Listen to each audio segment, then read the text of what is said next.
Congress party జిందాబాద్, Congress party జిందాబాద్, రేవంత్ రెడ్డి గారి నాయకత్వం వర్ధిల్లాలి, రేవంత్ రెడ్డి గారి నాయకత్వం వర్ధిల్లాలి.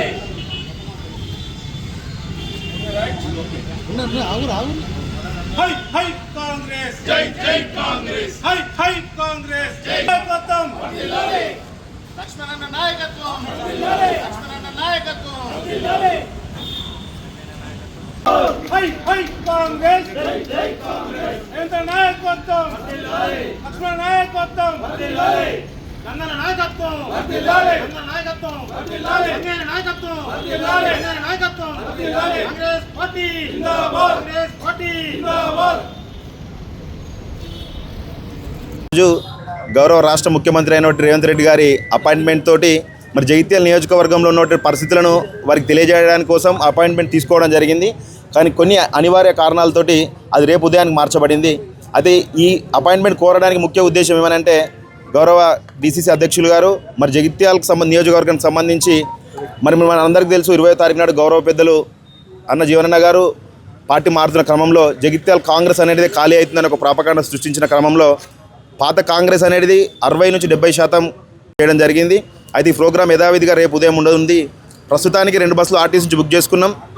ఎటువంటి అపాయింట్మెంట్ ఇవ్వకపోవడం అట్లాంటిది ఏం లేదు. ఆర్టీసీ నుంచి కూడా మేము 2 బస్సులు బుక్ చేసుకున్నాం.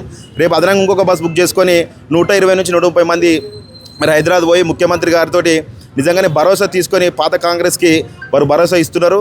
మరి గౌరవ పెద్దలు అట్లనే అడ్లూరు లక్ష్మణన్న గారు కూడా అక్కడనే ఉన్నారు. కానీ కొన్ని అనివార్య కారణాలతో ప్రోగ్రాం వాయిదా పడ్డది. తప్పకుండా రేపు వెళ్ళి ఇక్కడున్న పరిస్థితిని వారికి తెలియజేసి యథావిధిగా కాంగ్రెస్ మున్పైతే ఎంతైతే ప్రజలకు అందుబాటులో ఉందో అదేవిధంగా అందుబాటులో ఉండబోతుందని మా గౌరవ పెద్దలందరికీ సమక్షంలో మీడియా మిత్రులకు తెలియజేస్తున్నాం. ఎమ్మెల్యే గారు అక్కడనే ఉన్నారు. ఎమ్మెల్యే గారు హైదరాబాద్లోనే ఉన్నారు. ఎమ్మెల్యే గారికి నాకు తెలిసిన అదైతే ఎమ్మెల్యే గారికి కాంగ్రెస్ పార్టీ వాళ్ళని కలుపుకొని పోవాలి, పాత కాంగ్రెస్ వాళ్ళు కూడా ఉంటున్న వాళ్ళని కలుపుకొని పోవాలనేది ఈ కార్యక్రమం అనేది మాకు తెలుసు అన్న. కానీ అక్కడ పోయిన తర్వాత ఎమ్మెల్యే గారు ఉంటారా అనేది ఇప్పటికైతే మాకు తెలియదు. అక్కడ నందన్న డీసీసీ అధ్యక్షులు జిల్లా అధ్యక్షులు జగిత్యాల ఉన్నటువంటి నియోజకవర్గంలో పరిస్థితుల్లో ముఖ్యమంత్రి గారికి అదేవిధంగా పీసీసీ గారికి మంత్రి గారు అక్కడే ఉన్నారు కాబట్టి మంత్రి గారికి తెలిసే ప్రోగ్రామ్ ఇది. కానీ కొన్ని కారణాలతో వాయిదా పడ్డది. నిన్నటికెళ్ళి జగిత్యాల్లో కొన్ని పరిణామాలు సంభవిస్తున్నాయి, నాటకీయ పరిణామాలు. మేము ముఖ్యమంత్రి గారిని కలవాలనే ఉద్దేశం ఏదైతే ఉందో ఇన్ని సంవత్సరాలు 20 సంవత్సరాలు పెద్దల జీవనరెడ్డి గారి సారథ్యంలో మేము పనిచేసినాం. పూర్తి స్థాయి ఏ కార్యకర్త కూడా గత 40 సంవత్సరాలకు వెళ్ళి ఎలాంటి మరి పదవి ఉన్నా లేకున్నా మేము ఆయన వెంట ఉన్నప్పటికీ కూడా ఎలాంటి లబ్ధి చేకూరలేదు. రాజకీయంగా కానీ ఆర్థికంగా కానీ ఏ విధంగా కూడా మమ్మల్ని ఏ కార్యకర్త కూడా ముందుకు తీసుకుపోలేదు. ఉదాహరణగా సాక్షి నేను 2006లో రాయకల్ మండల్ కాంగ్రెస్ పార్టీ అధ్యక్షునిగా అప్పుడు మాకు బుగ్గరం కాన్స్టిట్యూన్సీ ఉండే పెద్దలు రత్నాకర్రావు వారు ఉన్నప్పటి నుండి 20 సంవత్సరాల పాటు నేను కాంగ్రెస్ పార్టీ అధ్యక్షునిగా చేసిన. కేవలం మార్కెట్ కమిటీలు 2 జనరల్ వచ్చినప్పటికి కూడా జీవనరెడ్డి గారు 2 వాళ్ళ బంధువర్గాలకే రాసుకున్నాడు తప్ప మరి 20 సంవత్సరాల పార్టీకి సేవ చేసిన నాకు అవకాశం కూడా ఇవ్వలేదు. ఏదన్నా అంటే కార్యకర్తల కోసం నేను దేనికైనా సిద్ధమే అంటుండు. కానీ ఎక్కడ కార్యకర్తలకు న్యాయం జరిగిందో మరి ఉదాహరణ నేనే. మరి ఇదంతా ప్రజలు గమనించాలి. మరి నాకన్నా జూనియర్ అయినటువంటి ఆయన బంధువుకు రాసిండు. 20 సంవత్సరాల ఒక మండల అధ్యక్షునిగా నన్ను విస్మరించి నువ్వు పార్టీలో ఉంటే ఉండు పోతేవో అనే విధంగా మాట్లాడి నన్ను బయటకు పంపించడం జరిగింది. పెద్దలు ఎమ్మెల్యే గారు మరి కాంగ్రెస్ పార్టీ రేవంత్ రెడ్డి ఆధ్వర్యంలో పనిచేయడానికి ముందుకొచ్చారు ఈ ప్రజాప్రభుత్వంలో.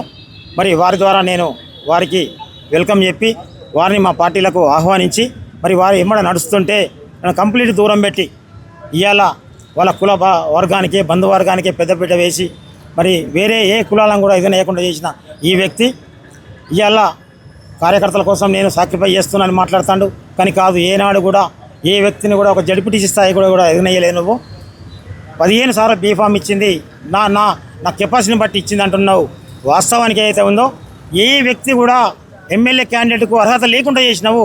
ఏ వ్యక్తి కూడా ఎమ్మెల్యే నాకు కావాలని అప్లికేషన్ పెట్టనీయకుండా చేసినావు. కాబట్టి విధిలేని పరిస్థితుల్లో నువ్వు ఓడినా గెలిచినా మరి అధిష్టానం నీకు టికెట్ ఇచ్చింది. ఏ వ్యక్తి కూడా రెండో వ్యక్తి లేకుండా చేసినావు కాబట్టి నువ్వు ఒక్కనివే కాబట్టి మరి ఒకనే అప్లికేషన్ పెట్టు కాబట్టి నీకు వచ్చింది తప్ప నీ టాలెంట్ని బట్టి కాదు. గమనించండి, మీరు పోతేనే కాంగ్రెస్ పార్టీ జగిత్యాల కాన్స్టిట్యున్సీలో ఖాళీ కాదు. మేమందరం చురుకైన కాంగ్రెస్ కార్యకర్తలం, నాయకులం, కాంగ్రెస్ పార్టీకి వెన్నంటే ఉంటాం. రేవంత్ రెడ్డి సర్కారులో ఈ ప్రజా ప్రభుత్వంలో పనిచేయడానికి అనేక సంక్షేమ కార్యక్రమాలు ఇవాళ రేవంత్ రెడ్డి గారి ద్వారా జరుగుతున్నాయి. ప్రజల లోపల కూడా ఎలాంటి మరి వ్యతిరేకత లేదు. మరి వీళ్ళు సృష్టించిందే తప్ప రేపు ఖచ్చితంగా మళ్ళీ జగిత్యాల కాన్స్టిట్యున్సీ లోపల ఖచ్చితంగా కాంగ్రెస్ అభ్యర్థిని మేము గెలిపించుకుంటాం. ప్రజలు కూడా దానికి సిద్ధంగా ఉన్నారు. ఇదంతా ప్రజలు గమనించాలని మేము కోరుకుంటున్నాం. ముఖ్యమంత్రి గారికి కొంత హెల్త్ బాగాలేదని మాకు కొంత ఇన్ఫర్మేషన్ వచ్చింది. మళ్ళీ రేపో ఎల్లుండో మేము ప్రోగ్రాం పెట్టుకుంటాం. రేవంత్ రెడ్డి గారికి మేము ధైర్యం ఇస్తాం. ఆయన పోయినంత మాత్రం మా కాంగ్రెస్ క్యాడర్ పోలేదు, మేము ఉంటాం మీ వెన్నంట అని చెప్పడానికి మేము అందరం ఇవాళ సమాయత్తం అయినాం, అందరం జమ అయినాం. మళ్ళీ రేపో మాపో మరి రేవంత్ రెడ్డి గారికి కూడా మా దానికి ధైర్యం చెప్పడానికి కోసం మేము పోతున్నాం. వేరే ఉద్దేశం కాదు. సంజయనకు వ్యతిరేకమైన ఒక వర్గాలు మాట్లాడుతున్నాయి. ఏమాత్రం కాదు. సంజయన ఆధ్వర్యంలో పట్టినే జగిత్యాల కాన్స్టిట్యున్సీ ఆయన ఇన్ఛార్జ్లో పట్టినే మరి మంచి డెవలప్ కావాలి, మరి ముందుకు పోవాలి. రాబోయే కాలంలో కూడా కాంగ్రెస్ పార్టీని మేము గెలిపించుకుంటాం ఇక్కడ. Thank you sir. పాత్రికేయ మిత్రులకు శుభ మధ్యాహ్నం. ప్రింట్ మీడియా, ఎలక్ట్రానిక్ మీడియా, అట్లాగే Congress party senior Congress party కార్యకర్తలందరికీ శుభ మధ్యాహ్నం. ఈరోజు మనం ఎవరమైతే సీనియర్ కాంగ్రెస్ పార్టీ కార్యకర్తలందరూ ముఖ్యమంత్రిని కలవాలనుకున్నామో అనివార్య కారణాల వల్ల పోస్ట్ పోన్ చేయడం జరిగింది. ఆ పోస్ట్ పోన్ అనేది దేని కొరకు జరిగిందంటే ఈరోజు తెలంగాణ రాష్ట్ర నియోజకవర్గాల పునర్విభజనకు ప్రెస్ మీట్ ఉన్నది కాబట్టి దాంట్లో భాగంగా ఈరోజు వీలు కావట్లేదు. వివిధ పత్రికలలో స్క్రోలింగో జరుగుతూ ఉన్నది. ఎమ్మెల్యే గారు అక్కడికి పోయినరు, మంత్రి గారు మాట నడుస్తలేదు. అటువంటి విషయాలు అటువంటి ఏం లేవు. మంత్రి గారు కానీ ఎమ్మెల్యే గారు కానీ కాంగ్రెస్ పార్టీ సీనియర్ కార్యకర్తలు అందరూ కూడా ఒకే మూటిగా ఏక నాయకత్వాన్నే కోరుకుంటున్నారు. ఆ నాయకత్వమే రాష్ట్రంలో ఉన్న పెద్దలు గౌరవనీయులు రేవంత్ రెడ్డి గారని మీకు పత్రికాముఖంగా ఎలక్ట్రానిక్ మీడియా, ప్రింట్ మీడియా సోదరులందరికీ తెలియజేస్తున్నాము. Thank you. డేటు ఎప్పుడు మరి తర్వాత ఎప్పుడు అనేది ఈరోజు సాయంత్రం ఫైనల్ చేస్తాం. ఫైనల్ అయిన తర్వాత పత్రికకు రిలీజ్ చేస్తామని ఈ సభాముఖంగా మీకు తెలియజేస్తున్నాం. Thank you.